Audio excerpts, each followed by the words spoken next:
We've had nearly 50 LEGO sets for adults so far in 2026. We're right at the halfway point in the year, and I went through every 18 plus set, along with some that are unofficially for us, to narrow down the best ones. We also have some honorable mentions and some that left a bit to be desired and missed the mark. This is not an official list, they're just my thoughts after building a bunch of these and doing a ton of research over the past few days, so let's see how 2026 is shaping up. Alright, kicking off our sets under $100, we've got the DeLorean from Back to the Future. It's unofficially a set for adults and is from one of my favorite movies of all time, so I had to pick it up on day one, and let me tell you, building it was a blast. The design is excellent, especially compared to the original from over 10 years ago. This new one is just so much more detailed and captures the look way better. I mean, this is a night and day difference. You know, it's reasonably priced under 30 bucks, the minifigures look great, and the car holds up from every angle, so yeah, this one is a keeper. Next up, it's kind of surprising. I've got a helmet in my top picks. We have one from Lord of the Rings. These builds can go either way. They get complicated and they can be delicate. This one nails it though, and I've heard good things about the build itself. You can tell exactly what it is from across the room, which for a helmet is basically the whole job. Not only is the helmet cool, but I think what pushes this even further into my best set category is the Sauron minifig that comes with it. Pricing seems to be decent if you're in the US, and if you're a Lord of the Rings fan, this is an easy one to recommend. In 2026, we got LEGO Pokemon this year, and that's a massive deal. And out of the whole bunch,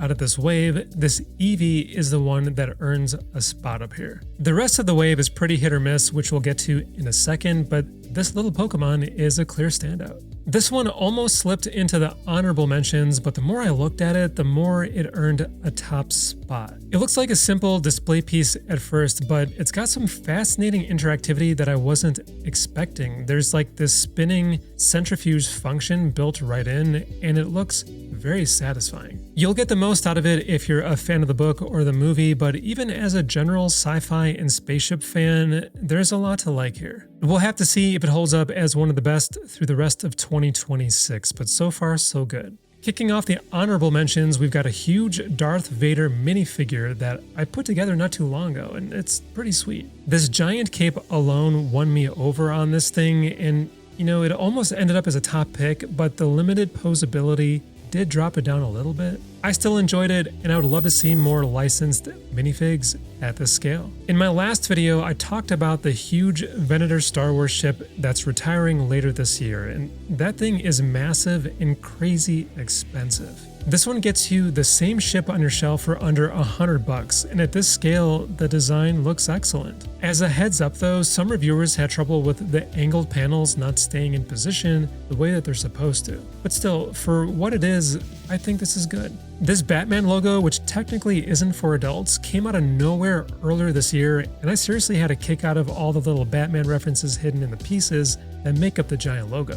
It also comes with a 20th anniversary golden Batman and a gold coin. As a longtime Batman fan, I would happily keep this on one of my shelves. From the Technic line, I'm going to put this vintage 1966 Ford GT40 in the honorable mention spot. I think that the design looks clean and I love the color scheme. Something like this would make a solid weekend build if you're into it. So yeah, this one's really for the Technic crowd. These woodland mushrooms look like a relaxing and enjoyable build, and it's not something you usually see from this line, so it's nice to mix things up. And these magnolia branches have a beautiful design. Something like this usually makes for a pretty good gift. And speaking of gift worthy, I do like the design on these lovebirds from LEGO Ideas. It's a nice set to keep in mind for a loved one. Or maybe you just like birds. I mean, that's cool too. This small scale AT-AT could have easily been one of the best sets under $100. I mean, it's super iconic from The Empire Strikes Back, and I love the design. It's very accurate at this scale. Digging through the customer reviews on LEGO's website, two things kept coming up.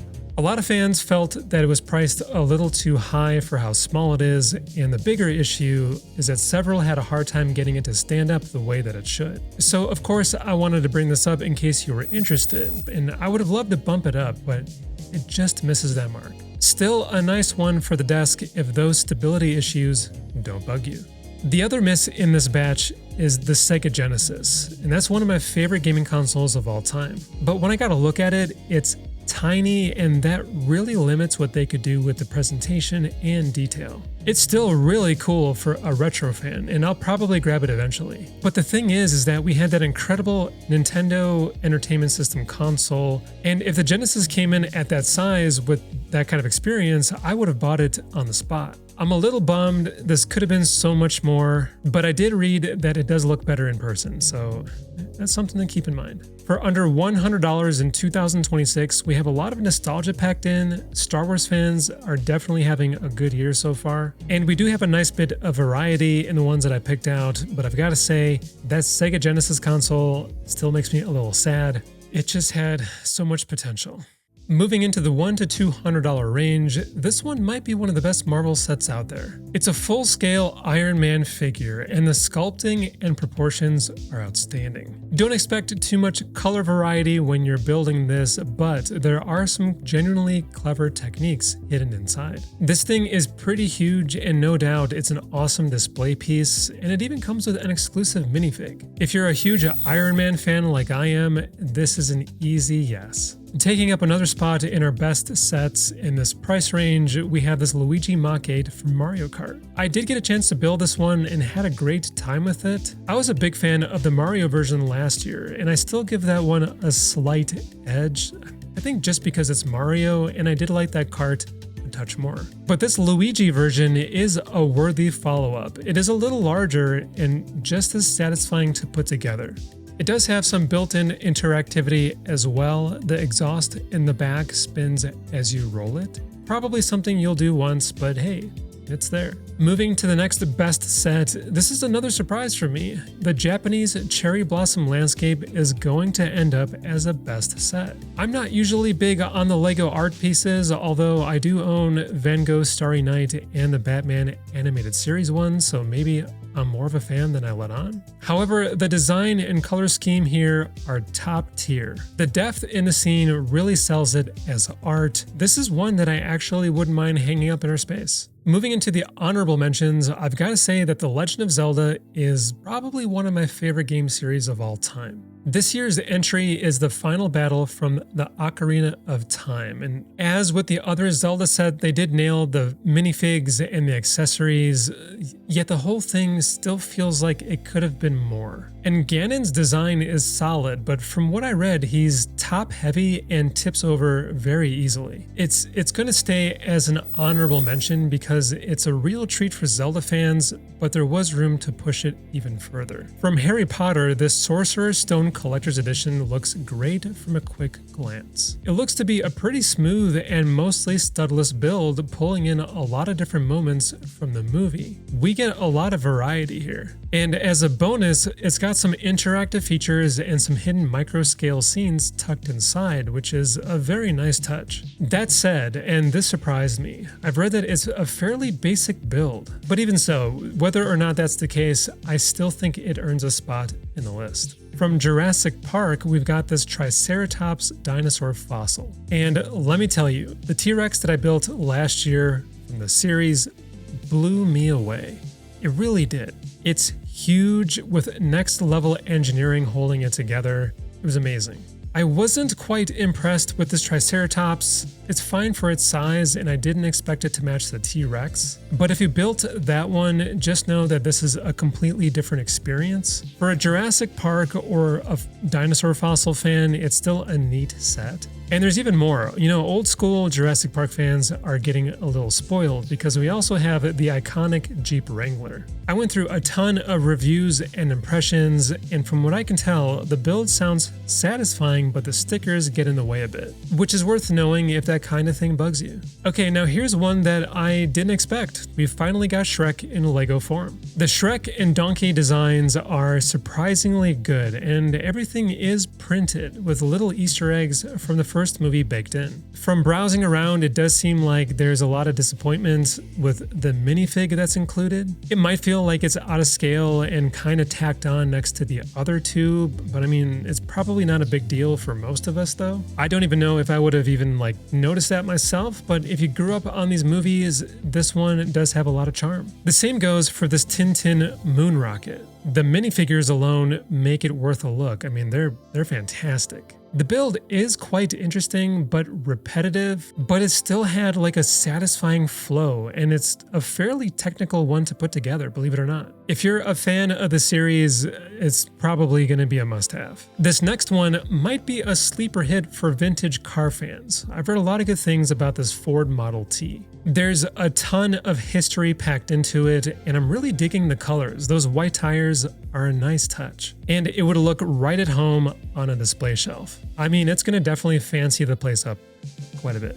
And if you're after something relaxing to put together, these garden dioramas are usually a great time. This autumn cottage garden has a lot of charm to it and a cozy little vibe. It might be a touch pricey given what it is, so you may want to wait for a sale. I mean, this is not that type of video, but it still earns its mention in the list. I mentioned earlier that the new Pokemon line can be a mixed bag, and well, this is a big reason why. I still can't believe this. I mean, Pikachu is the face of the whole franchise, and this final design in Lego form was just a total letdown for me. From some angles, it looks okay, but something is just off about his face. And the Pokeball isn't round, it's more egg-shaped. As a longtime Pokemon fan, this one was a bummer, and I don't think that I'm alone on that. He needed a bit more time in the oven.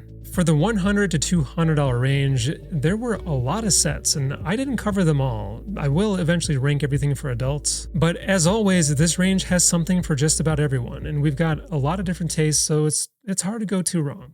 To kick off the highest price tiers, this Mandalorian N1 Starfighter is one of the best sets. It's our Star Wars Ultimate Collector set for the year, and I got a chance to build this one. I've got to say, it easily earns its spot as one of the best. I mean, it's an awesome looking ship from a show that I love with one of the best characters around. I do know that a lot of fans were upset with the stickers. They don't bother me too much, but I can understand if they bug you, especially on a collector's set like this. I still think it's one of the best looking ships in the lineup, and it's surprisingly big and displays beautifully. We also got this gigantic Pokemon set in 2026. Let me tell you, this was quite the project. It's nearly 7,000 pieces, and yeah, that price definitely matches it. The build was enjoyable, I loved the design, and it's an excellent entry into the franchise in Lego form. This is in the best set territory without question, but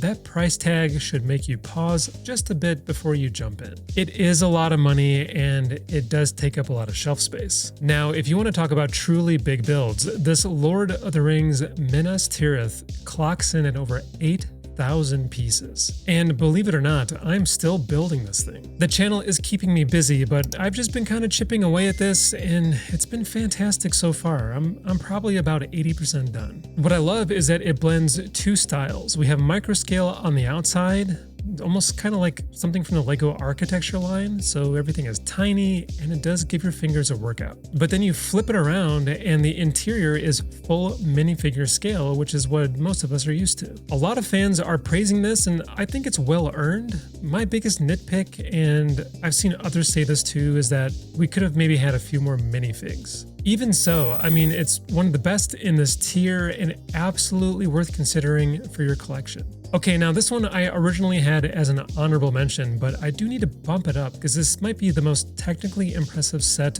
of the year. And I'm not sure that anything is going to top it. There's this transformation feature where the entire thing splits and turns into a completely different scene. I'll be straight up with you though, the design falls a bit flat overall. The trees could use work, the house is cramped, and the minifigs are a little hit or miss. But that transformation functionality is just next level stuff, so I mean, that's why it's up here as one of the best sets of the year, but I don't know if it'll hold up as a best set through the rest of 2026. We'll just have to see. Okay, into the honorable mentions for the big stuff. I always look forward to the modular buildings every year. We have almost all of them, and this new modular for 2026 is just kind of okay.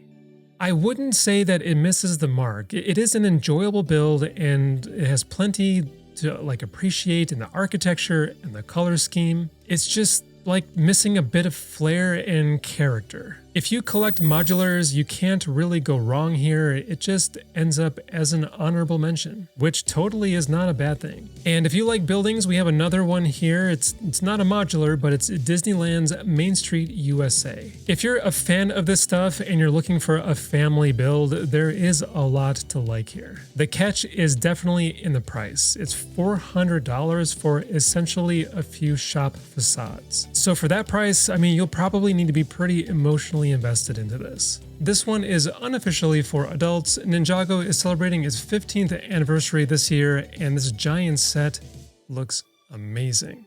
This old town build has so much going on, and I love the architecture and the whole vibe of this thing. It's pretty cool. It's got over 20 minifigs, and I think a bunch of them are exclusive. This is just like a love letter to longtime fans. And another honorable mention that I think is worthy to call out is this Claude Monet bridge over a pond of water lilies. As serene as that sounds, the design is mostly here, but not quite spot on. I mean, we can only do so much in Lego form. I have seen a lot of fans on Lego's website enjoying this, so this is your thing. It's cool. In terms of sets that missed the mark, I've got to say the Shield Helicarrier from Marvel is definitely there. I think Marvel fans will enjoy it, but it's priced way too high. It's around 3,000 pieces, and I don't really break that stuff down too much on this channel, but it is $400, and that seems like just way too much to me. And even at a fair price, I think the highest that it would end up would be an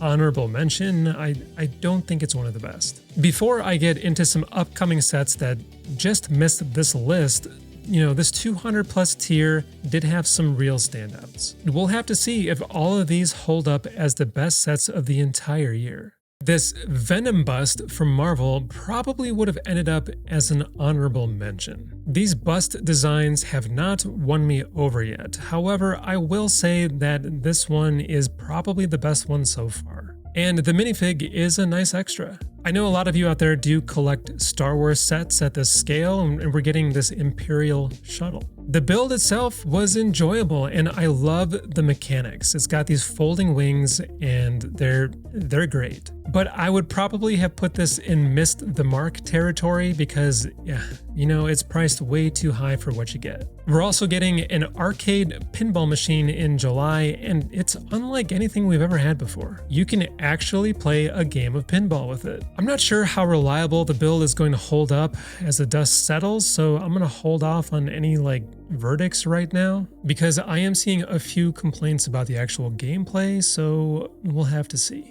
We are getting a new flagship Technic supercar, and this has pretty stunning design. And they do such a great job with the packaging on these. They feel genuinely premium. And this specific model looks like it has a feature included that opens up the whole car at once. That's kind of cool, and I do expect this one to rank pretty high when I eventually get to these. We also got a couple of Formula One helmets from Team McLaren back in June. Lining everything up does take some patience, especially the stickers on the visor, but thankfully there's only a few. I don't know if these would have made my cut for an honorable mention. They definitely don't miss the mark. I just don't know if I would have called this out, but they are cool for fans. And if you are picking up some sets in July, we are getting the Sea Serpent set from LEGO Ideas as a gift with purchase. It was actually inspired by a medieval set released way back in the early 90s, so I have a feeling it's going to hit the nostalgia part of a lot of our brains and may go pretty quickly. I don't have all the details at the time of recording, but it is launching on July 7th, so keep your eyes peeled on this one. It's